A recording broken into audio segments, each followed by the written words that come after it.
All right, guys, part 2 of polynomials and complex numbers. We're going to be working in this lesson with imaginary numbers. So just to remind you guys of a few things from Algebra 2, anytime we have the square root of -1, we refer to that as just I. I stands for the imaginary number.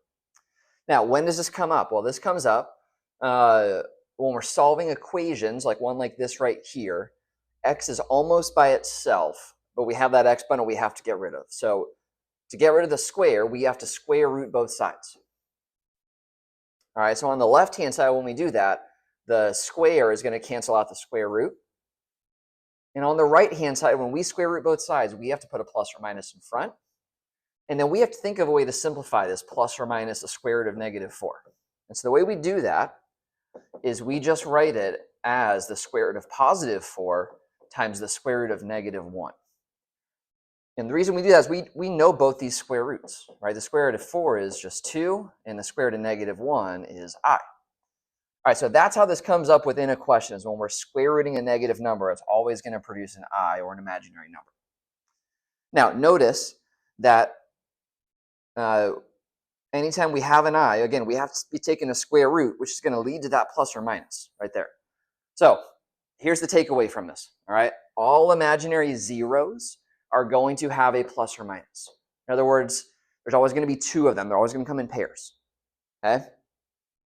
And we can also say this, that if a plus bi is a 0, then a minus bi is a 0, and vice versa.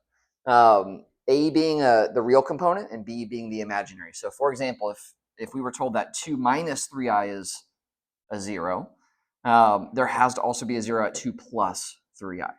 Okay, so the only sign that's changing is right there. The sign in front of I, that's our plus or minus.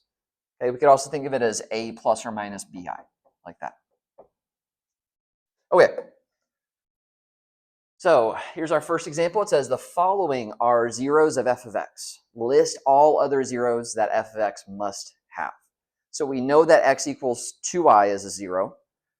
And if x equals 2i is a 0, there also has to be a 0 at x equals -2i. Remember, it's always plus or minus if in front of the imaginary number.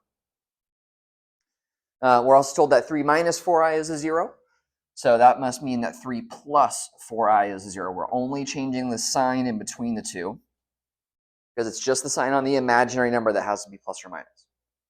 If -2 plus I is a 0, then -2 minus I is a 0. And then lastly, if 2 is a 0, so 2 is, it's just got the real component.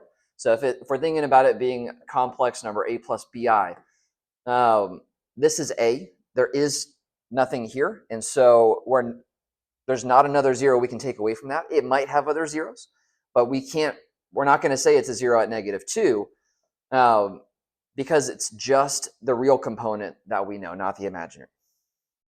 Or I should say, it just has a real component, not an imaginary component. All right, the fundamental theorem of algebra says this. So if a polynomial of degree n has exactly n complex zeros being real and or imaginary zeros, when counting multiplicities. All right, so if we have a polynomial and its degree is some number n, then that polynomial has exactly n zeros when we're counting the multiplicities, meaning, so if you had something like x minus 3 squared, we would count the 0 x equals 3 twice because of that multiplicity right there. All right, so the degree is going to equal the number of zeros when we're counting the multiplicities. So let's see what that looks like in a question. All right, so we've got the graph of f of x right here. And it says f of x has zeros shown in the graph.